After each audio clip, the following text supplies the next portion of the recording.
नुकत्याच राज्यभरामध्ये महानगरपालिकेच्या निवडणुका पार पडल्यात।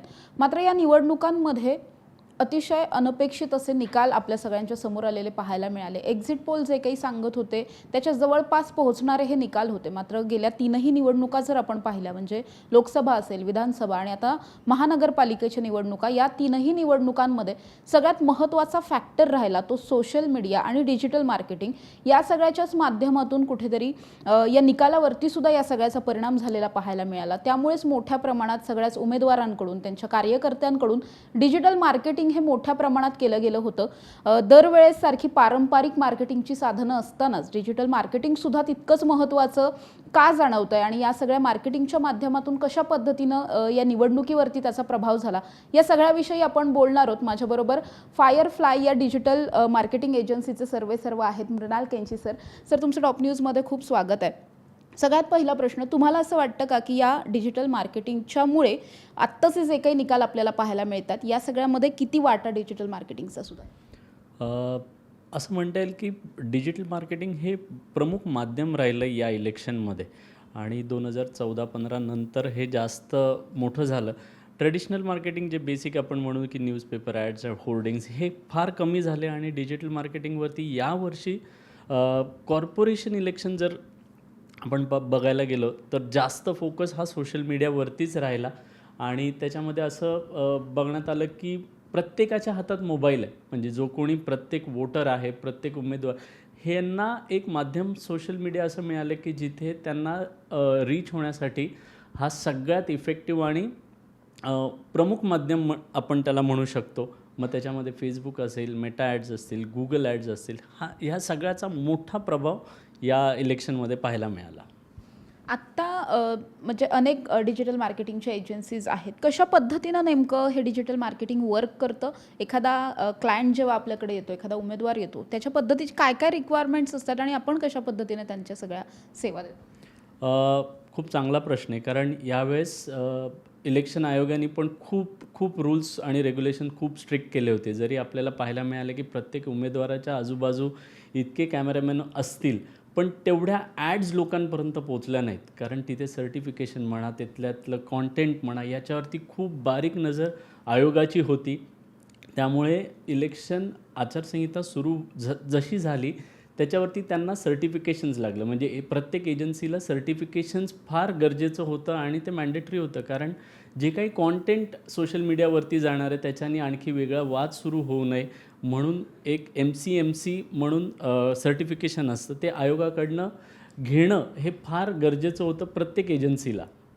आणि ह्या सगळ्यामध्ये ॲड्स हे प्रमुख माध्यम होतं, पण जिथे ॲड्स फार कमी दिसल्या असतील पण बूस्टिंग म्हणा, सोशल मीडियावरती रील्स म्हणा, मीम्स म्हणा, ट्रोलिंग म्हणा, ह्या सगळ्याचा प्रभाव सोशल मीडियावरती जास्त झाला अपार्ट फ्रॉम ॲड्स। कारण ॲड्सला मी जसं म्हणालो की यावेळेस रूल्स अँड रेग्युलेशन खूपच कडक होते, त्यामुळे ह्या सगळ्या गोष्टी, रील्स जास्त झाल्या। आणि ह्या सगळ्यामध्ये आत्ताच्या इलेक्शनमध्ये जर बघायला गेलो तर AIचा वापर खूप झाला। म्हणजे तिथे कॉस्ट इफेक्टिव्ह काही कॉन्टेंट जनरेट करायचं झालं तर AI हे खूप मोठं माध्यम प्रत्येक उमेदवारांनी वापरलं आणि लोकांपर्यंत पटकन पोचता येण्याचं हे जे माध्यम होतं। म्हणजे कुठल्याही गोष्टीचं व्हिडिओ शूट करणं, त्याला एडिट करणं आणि हे सगळं आउट करायला खूप वेळ लागतो आणि त्याला खर्च पण आहे। पण तेच जर वाचवायचं झालं तर उमेदवारांनी AIचा वापर केला की ज्याच्यामध्ये कॅरेक्टर्स डेव्हलप करता आले आणि त्यांनी जी काही कामं केली आहेत ही खूप सोप्या पद्धतीने छोट्या छोट्या फॉर्मॅटमध्ये लोकांपर्यंत पोचवली। एवढंच नाही तर त्यांची भाषणं असतील, लोकांचं ट्रॅकिंग असेल, एकच व्हिडिओ वेगवेगळ्या भाषांमध्ये, म्हणजे हिंदी म्हणा, इंग्लिश म्हणा, कारण कॉस्मो क्राऊड पुण्या PCMCमध्ये भरपूर असल्यामुळे कॉन्टेंटचं ट्रान्सलेशन हे AIमुळे खूप इझी झालं। त्यामुळे AIचा पण वापर या इलेक्शनमध्ये खूप झाला। सर, जसं तुम्ही म्हटलात की AIचा वापर खूप झाला, त्याचप्रमाणे जे आत्तापर्यंतचे उमेदवार म्हणजे तुमचेही काही क्लायंट्स असतील, त्यांना सगळ्यात जास्त कशामध्ये इंटरेस्ट आहे? त्यांना कोणती जास्त सेवा महत्त्वाची वाटते? म्हणजे थोडक्यात इमेजेस असतील किंवा ग्राफिक्स असतील किंवा या सगळ्याच्या व्यतिरिक्त रील्स असतील, जास्त फोकस यावेळेस उमेदवारांचा किंवा त्यांच्या पदाधिकारी कार्यकर्त्यांचा कशावर? यावेळेस रील्सवर जास्त प्रभाव होता, कारण रील्स हे प्रत्येकाला बघायला आवडतं आहे. लोकांपर्यंत रीच होण्यासाठी रील्स हे फार मोठं माध्यम आहे. म्हणजे त्याच्यामध्ये फिल्मी डायलॉग्स असतील तर आणि खूप शॉर्ट व्हिडिओज आपण जसं म्हणू, कारण आता लोकांना बघायला पहिला 3 सेकंद हा हुक पॉईंट म्हटला जातो सोशल मीडियामध्ये, की 3 सेकंदामध्ये जर ते मला कनेक्ट नाही झालं तर मी स्क्रोल करतो. त्यामुळे रील्स हा फॉर्मॅट असा होता की पहिल्या 3 सेकंदामध्ये लोकांचा अटेन्शन ग्रॅब करणं. त्यामुळे ह्याच्यामध्ये कॉम्पिटिशन इतकी होती की त्यांचं रील चांगलं आहे का माझं रील चांगलं आहे. आणि रील्सचं क्रिएशन हे प्रत्येक उमेदवाराने इतक्या छान पद्धतीने इफेक्टिव्हली केले की पिक्चरचे डायलॉग्स असतील किंवा कॉन्टेंट असेल जे लोकांना कनेक्ट करेल पटकन, किंवा ट्रेंडिंग कॉन्टेंट जसं म्हणू आपण, झटपट पटापट हे खूप ट्रेंडिंग होतं, तर त्यालाही लोकांनी उमेदवारांनी उचलून मतदानासाठी कनेक्ट केलं. त्यामुळे ते व्हायरल व्हायला फार मदत झाली. सर, या सगळ्यामध्ये तुम्ही अनेक वर्ष या सगळ्यामध्ये एक्सपर्ट म्हणून काम पाहताय. ट्रेडिशनल मीडियापेक्षा डिजिटल मार्केटिंग त्यांच्याद्वारे होणारं सगळं त्यांची जी काही प्रसिद्धी आहे ही सगळी जास्त लोकप्रिय का झाली असं वाटतं? तुम्ही जर बघायला गेलात तर 18 ते 35 हे जर वयोगट म्हणाला तर हा यूथ क्राऊड आहे सगळा, आणि हा प्रत्येकजण खूप ॲक्टिव्ह आहे मोबाईलमध्ये. आता तसं बघायला गेलं तर वर्तमानपत्र फार कमी वाचन केलं जातं या यूथमध्ये. त्यामुळे मोबाईल थ्रू आपण टार्गेटेड ॲड्स करून, टार्गेटेड कॉन्टेंट डेव्हलप करून, म्हणजे लेडीजसाठी लेडीजचंच कॉन्टेंट फोकस करून उमेदवारांनी त्यांना टार्गेट केलं, यूथला वेगळं टार्गेट केलं, तसं ज्येष्ठ नागरिकांसाठी वेगळा कॉन्टेंट डेव्हलप केला. सो कॉन्टेंट डेव्हलप करून त्या लोकांपर्यंत पोचणं, म्हणजे त्याला आपण टार्गेटेड ॲड्स म्हणू, या माध्यमातून पोचण्याचं उमेदवारांना एक खूप मोठं साधन मिळालं. आधी काय होतं, एक ॲड दिली तर ती सगळ्यांना लागू होते अशी नाही होत. त्यामुळे सोशल मीडियाचा वापर उमेदवारांनी असा केला की टार्गेटेड ॲड्स, जसे एज ग्रुप आहे, जसं वयोगट आहे, जसे माणसं आहेत, जसं लोकेशन आहे, तिथल्या समस्या वेगळ्या आहेत, प्रत्येकाच्या समस्या तसे वेगवेगळ्या ॲड्स करून सोशल मीडियाचा उपयोग त्यांनी केला आत्ता यावेळेस. सर, तुमची टीम जेव्हा या सगळ्यावरती काम करते तेव्हा प्रत्येक उमेदवार त्याचा मतदारसंघ वेगळा असतो, तिथल्या समस्या वेगळ्या असतात. तुम्ही या सगळ्यावरती वर्क करताना कशा पद्धतीने नेमकं? प्रत्येक वॉर्डातले समस्या वेगळ्या आहेत. जरी आपण म्हणायला गेलो की पाणी, रस्ते हे बेसिक प्रश्न आहेत, पण तिथले राहणीमान जर आपण बघायला गेलं ना, पुणे PCMC इथल्या मेंटॅलिटी लोकांची पण वेगवेगळी आहे. तशीच जर आपण बाणे राहून या साईडला आलो तर मेंटॅलिटी वेगळी येते. तर तिथल्या गरजू ज्या समस्या मेन आहेत त्याच्यावरती जर फोकस करून उमेदवारांनी आता एक विश्वास निर्माण केला आहे की नाही, हा माणूस काहीतरी करू शकतो. अशा पद्धतीचं जेव्हा कॉन्टेंट जनरेट होतं तेव्हा सोशल मीडिया खूप इफेक्टिव्हली हेल्प करतं. आणि सोशल मीडियामध्ये काय होतं, 1 to 1 कम्युनिकेशन खूप चांगलं होतं. तेच ट्रेडिशनल मीडियामध्ये होत नाही जास्त.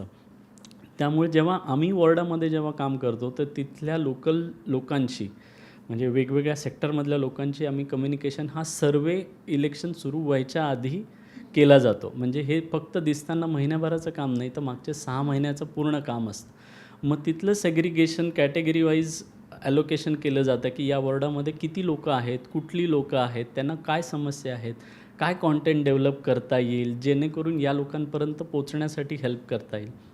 याच्यामध्ये त्या प्रभागातली काही इन्फ्लुएन्सर्स म्हणू आपण, जसे मंडळ आपण आधी म्हणत होतो तसे आता इन्फ्लुएन्सर्स आहेत की ह्याच्यामध्ये एक सेलिब्रिटी राहतो.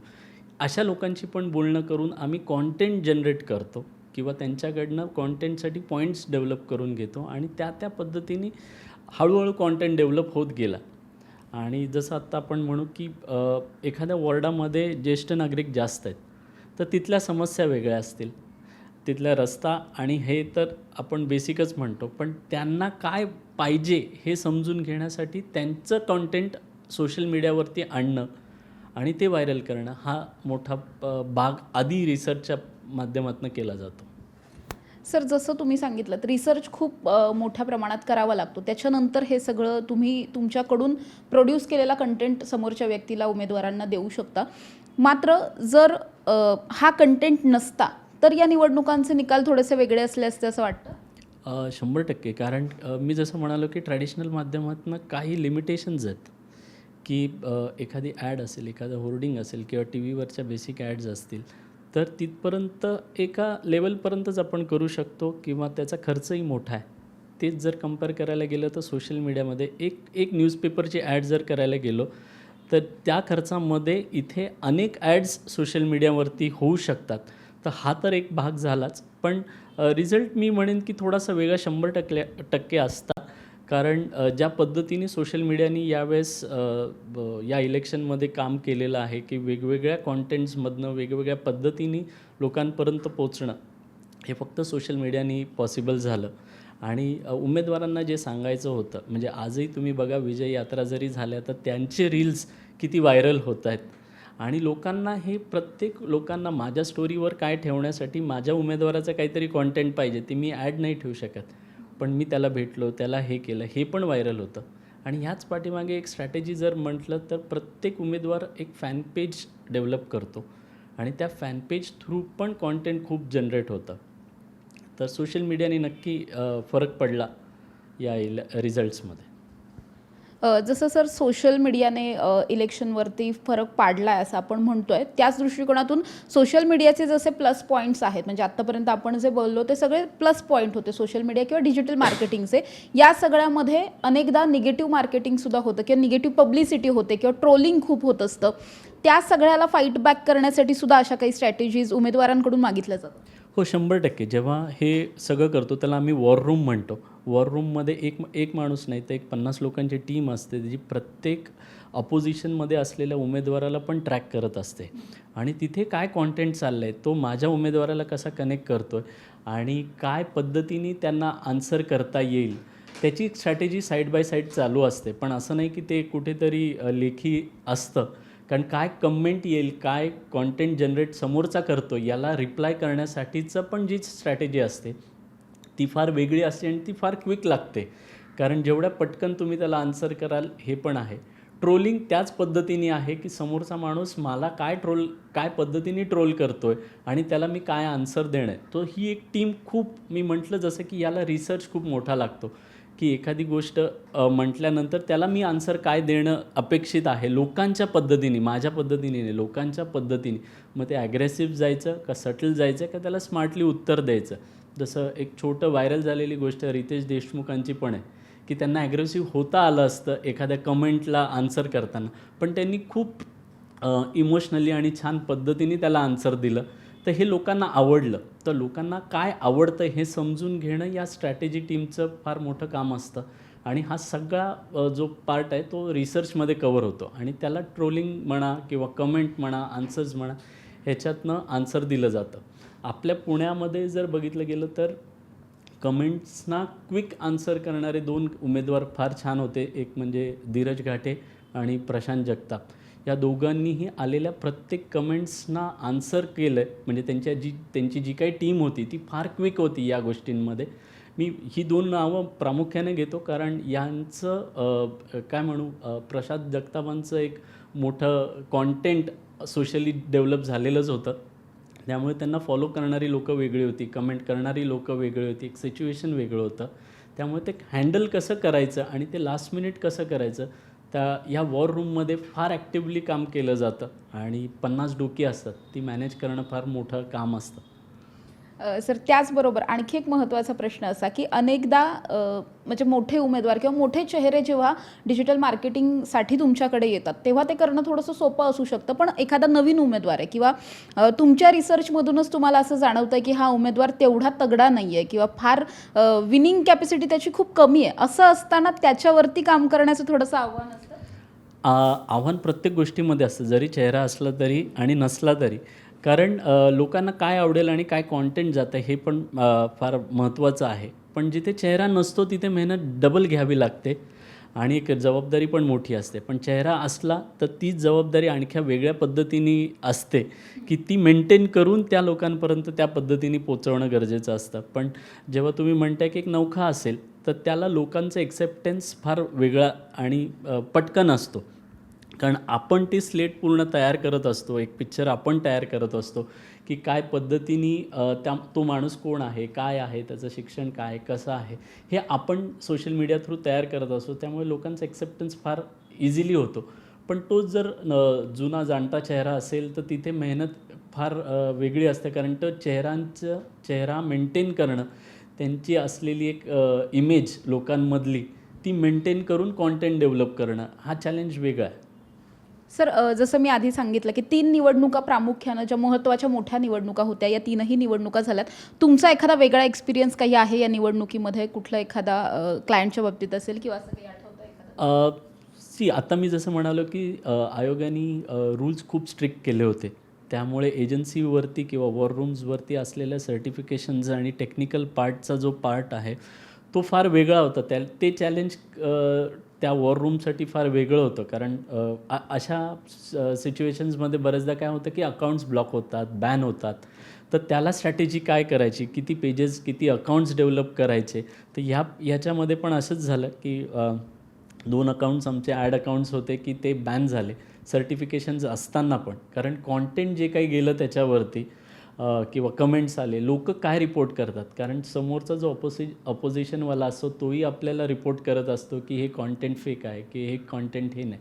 त्यामुळे अल्गोरिदमप्रमाणे जर बघायला गेलं तर आपल्याला मल्टिपल अकाउंट्स डेव्हलप करावी लागली.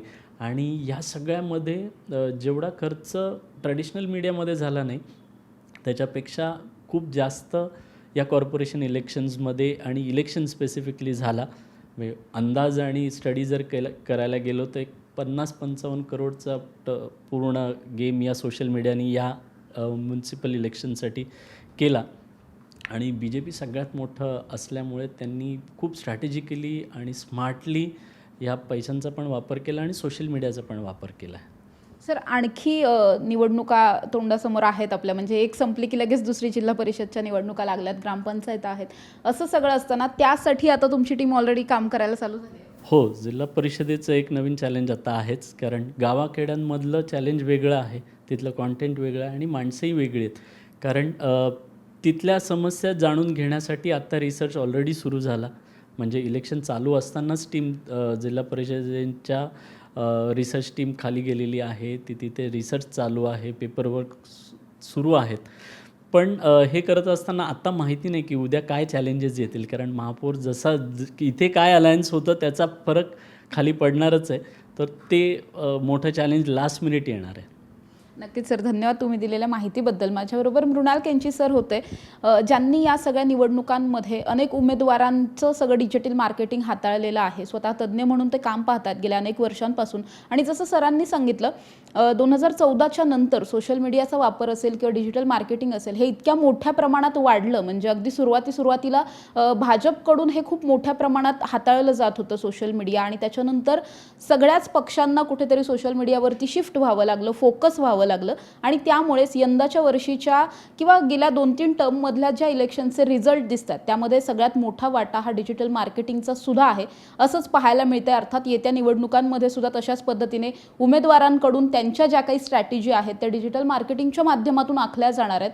आणि या सगळ्याचा प्रभाव त्या निवडणुकांमध्ये सुद्धा आपल्याला पाहायला मिळणार आहे. कॅमेरा पर्सन निलेशसह समृद्धी जाधव, टॉप न्यूज मराठी, पुणे.